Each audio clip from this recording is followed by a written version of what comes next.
రాయలసీమ సాగునీటి ప్రాజెక్టులు సీమ అభివృద్ధికి సీఎం చంద్రబాబు సైంధవుడిలా అడుగడుగున అడ్డుపడుతున్నారు. హక్కుగా దక్కిన కృష్ణా జలాలను వాడుకుని రాయలసీమ నెల్లూరు జిల్లాను సుభిక్షం చేసేందుకు వైఎస్ఆర్సీపీ హయాంలో చేపట్టిన రాయలసీమ ఎత్తిపోతల పనులను బాబు సర్కార్ 19 నెలలుగా నిలిపేసింది. చంద్రబాబుతో ఏకాంతంగా సమావేశమై సీమ ఎత్తిపోతల పనులను నిలిపేయించారని, కావాలంటే నిజ నిర్ధారణ కమిటీతో తనిఖీ చేసుకోవచ్చని అసెంబ్లీ సాక్షిగా తెలంగాణ సీఎం రేవంత్ రెడ్డి చేసిన వ్యాఖ్యలు అందుకు నిదర్శనం. ఓటుకు కోట్లు కేసు నుంచి తప్పించుకోవడానికి 2015లో కృష్ణా జలాలపై ఏపీ హక్కులను తెలంగాణ సర్కార్కు చంద్రబాబు నాయుడు తాకట్టు పెట్టారు. వైఎస్ జగన్ అధికారంలోకి రాగానే 2020లో ఏపీ ప్రయోజనాలను పరిరక్షిస్తూ చర్యలు చేపట్టారు.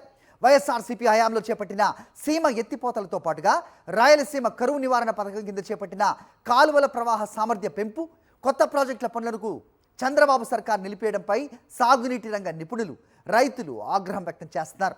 తన శిష్యుడు రేవంత్ రెడ్డికి రాజకీయ ప్రయోజనం చేకూర్చడం కోసం కృష్ణా జలాలపై ఏపీ హక్కులను మళ్లీ తెలంగాణకు తాకట్టు పెట్టి రాయలసీమను చంద్రబాబు ఎడారిగా మార్చేస్తున్నారంటూ రైతులు వాపోతున్నారు, మండిపడుతున్నారు. కృష్ణా వరద జలాలను గరిష్ట స్థాయిలో ఒడిసి పట్టి శ్రీశైలానికి వరద వచ్చే 30 నుంచి 40 రోజుల్లోనే రాయలసీమ, నెల్లూరు ప్రాజెక్టులను నింపేలా వైఎస్ఆర్సీపీ ప్రభుత్వం చేపట్టిన కాలువ సామర్థ్యం పెంచే కొత్త పనులను చంద్రబాబు సర్కార్ రాగానే పూర్తిగా నిలిపేసింది. పోతిరెడ్డిపాడు హెడ్ రెగ్యులేటర్ సామర్థ్యాన్ని 44,000 నుంచి 80,000 క్యూసెక్లకు పెంచే పనులు, శ్రీశైలం కుడిగట్టు ప్రధాన కాలువ సామర్థ్యాన్ని ఆ మేరకు పెంచే పనులకు కూడా ఫుల్ స్టాప్ పెట్టింది.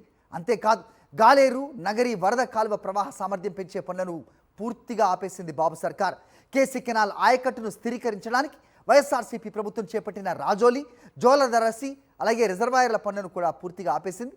ఇక తెలుగంగ ఆయకట్టుకు సమృద్ధిగా నీటిని అందించడానికి చేపట్టిన కుందు ఎత్తిపోతల పనులను కూడా నిలిపివేసింది.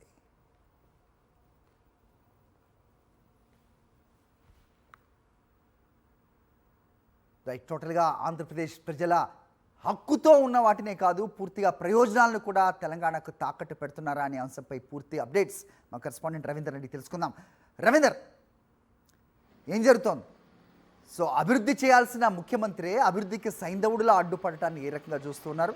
సాక్షాత్తు తెలంగాణ ముఖ్యమంత్రి రేవంత్ రెడ్డి అసెంబ్లీలోనే చెబుతున్నారు ఏ రకంగా తాను అడ్డుకుంటున్నారు. దాని మాజీ ముఖ్యమంత్రి వైఎస్ జగన్మోహన్ రెడ్డి ఆంధ్రప్రదేశ్ ప్రయోజనాల దృష్ట్యా ఏ రకంగా చంద్రబాబుకు లేఖ రాశారు అనే అంశాన్ని కూడా రేవంత్ రెడ్డి ప్రస్తావిస్తున్న అంశం ప్రస్తుతం కనిపిస్తోంది. సో ఎవరు రాష్ట్ర ప్రయోజనాల కోసం శ్రమిస్తున్నట్టు, అధికారంలో ఉన్నా ప్రతిపక్షంలో ఉన్నా సీఎంగా ఉండి అతను చంద్రబాబు నాయుడు ఏం చేస్తున్నట్టు అనే ప్రశ్న వస్తోంది.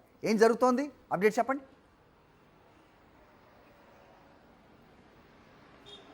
హరి, చంద్రబాబు మరోసారి ఏపీ హక్కులను పూర్తిగా పక్క రాష్ట్రాలకు తాకట్టు పెట్టారు. గతంలో ఆల్మట్టి నిర్మాణం జరుగుతున్న సమయంలో ఆ రాష్ట్రానికి రావాల్సినటువంటి నీటిని ఏది కూడా రానికుండా చేసే ప్రయత్నం జరుగుతున్నప్పుడు కూడా కర్ణాటకకు రాష్ట్ర ప్రజల హక్కులను తాకట్టు పెట్టినటువంటి చంద్రబాబు ఇప్పుడు తెలంగాణకు పూర్తి స్థాయిలో రాయలసీమ ప్రాంతాన్ని అయితే అసలు వెన్నుపోటు పొడిచారని చెప్పుకోవచ్చు. ఎందుకంటే ఇప్పుడు రాయలసీమ ఎత్తిపోతల పథకాన్ని పూర్తిగా నిలిపేసినటువంటి పరిస్థితి. తన శిష్యుడైనటువంటి రేవంత్ రెడ్డి రాజకీయ ప్రయోజనాల కోసం ఏకంగా చంద్రబాబు రాయలసీమ ప్రాంతాన్ని తాకట్టు పెట్టేశారు. ప్రధానంగా రాయలసీమ నుంచి చంద్రబాబు 4వసారి ముఖ్యమంత్రి అయినటువంటి వ్యక్తి. అలాంటి వ్యక్తి ఆ ప్రాంతానికి, అంటే సొంత ప్రాంతానికి కనీసం ఒక్క ప్రాజెక్ట్ అయినా తీసుకొచ్చారంటే ఏ ఒక్క ప్రాజెక్టు కూడా తీసుకురాలేదు.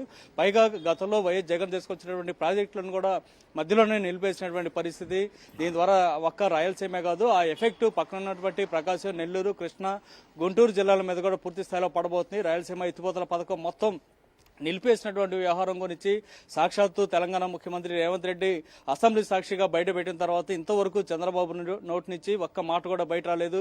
ఆయన చేసినటువంటి దొంగ పని రాయలసీమ ప్రాంతానికి వెన్నుపోటు పొడిచినటువంటి వ్యవహారం వెలుగులోకి వచ్చే నేపథ్యంలో ఇప్పుడు చంద్రబాబు ఆత్మరక్షణ పడ్డారు. ఏదో రూపంలో మళ్లీ వైఎస్ఆర్ కాంగ్రెస్ పార్టీ మీద ఎదురుదాడి చేసేందుకు ఒక ప్రయత్నాలు చేస్తున్నారే తప్ప అసలు జరిగినటువంటి పరిణామాలు ఎందుకు రాయలసీమ ఎత్తిపోత పథకాన్ని ఆపేశారనేటువంటి వ్యవహారం మీద చంద్రబాబు ఇంతవరకు నోరు కూడా మెదపలేదంటే చాలా స్పష్టంగా అర్థమవుతుంది. తేలుగుట్టిన దొంగలుగా ఆయన వ్యవహరిస్తున్నటువంటి తీరు మీద రాష్ట్ర వ్యాప్తంగా రైతులు ఆందోళన వ్యక్తం చేస్తున్నారు. అంతేకాదు రాయలసీమ ప్రాంత మేధావులతో పాటు ఆ ప్రాంత రైతులు తీవ్ర ఆగ్రహం వ్యక్తం చేస్తున్నారు. ఎందుకంటే ఆ ప్రాంతానికి రావాల్సినటువంటి 103 టీఎంసీల నీరు ఏదైతే ఉందో అది నికర జలాల నుంచి తీసుకోవాల్సినటువంటి వాటర్ కూడా రాలేదు. ఇప్పుడు కేవలం రాయలసీమ ఎత్తిపోతల పథకం ద్వారా కేవలం 3 టీఎంసీ నీరు మాత్రమే అందుబాటులోకి వచ్చేటువంటి అవకాశం ఉంటే అది కూడా రాకుండా చేసినటువంటి పరిస్థితి వస్తుంటే రానున్న రోజుల్లో రాయలసీమ పూర్తిగా ఒక ఎడారిలాగా మారేటువంటి అవకాశం కనిపిస్తుంది. అయినప్పటికీ కూడా చంద్రబాబు తన శిష్యుడైనటువంటి రేవంత్ రెడ్డి రాజకీయ ప్రయోజనాల కోసం ఆయన మాట్లాడుతున్నటువంటి తీరు, వ్యవహరిస్తున్నటువంటి తీరును చూసిన తర్వాత రాష్ట్ర వ్యాప్తంగా ప్రజలు ఆగ్రహం వ్యక్తం చేస్తున్నారు. గత నెలలోనే వైఎస్ జగన్ కూడా చంద్రబాబుకి ఏకంగా ఒక లేఖ రాశారు. బ్రిజేష్ ట్రిబ్యునల్లో ఏదైతే బ్రిజేష్ కుమార్ ట్రిబ్యునల్లో జరుగుతున్నటువంటి వాదనలో ఆంధ్రప్రదేశ్ చాలా పేలవంగా వ్యవహరిస్తుంది, దానివల్ల కృష్ణా జలాలు ఆంధ్రప్రదేశ్ రావాల్సినటువంటి హక్కులను కోల్పోయేటువంటి పరిస్థితి ఉంది కాబట్టి గట్టిగా బలంగా వాదించేటువంటి వ్యక్తులను పెట్టాలంటూ కూడా చంద్రబాబుకు ఒక లేఖ రాశారు. కానీ ఆ లేఖ గురించి కూడా చంద్రబాబు పట్టించుకోలేదు. అది అలా ఉండగానే ఇప్పుడు రాయలసీమ ఎత్తిపోతల పథకానికి సంబంధించి పూర్తి స్థాయిలో అసలు ఇక నీరు వచ్చే పరిస్థితి లేదు, ఎత్తిపోతల పథకాన్ని కూడా నిలిపేస్తున్నారనేటువంటి సంగతి తెలిసిన తర్వాత రాయలసీమ ప్రాంత వాసులు అందరూ కూడా ఆందోళన వ్యక్తం చేస్తున్నారు. ఇది ముఖ్యంగా రాజకీయంగా తీవ్ర దుమారాన్ని అయితే రేపుతుంది.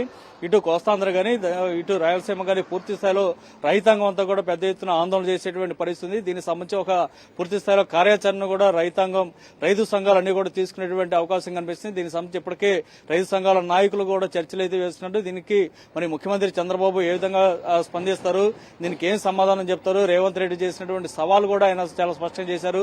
రాయలసీమలో ఎత్తిపోతల పథకాలను మొత్తం ఆపేశారు, కావాలంటే నిజ నిర్ధారణ కమిటీని పంపించి చెక్ చేసుకోవచ్చు అంటూ కూడా చేసినటువంటి సవాలుకు సంబంధించి చంద్రబాబు ఏ విధంగా సమాధానం చెప్తారనేది వేచి చూడాలి. మొత్తానికైతే చంద్రబాబు చేసినటువంటి ఈ చర్యల కారణంగా ఇప్పుడు రాయలసీమ ప్రాంతం మొత్తం అంతా కూడా ఎడారిగా మారిపోతుంది అన్నటువంటి ఒక ఆందోళన ఈ ప్రాంతంలో కనిపిస్తూ ఉంది. హరి. All right Ravinder.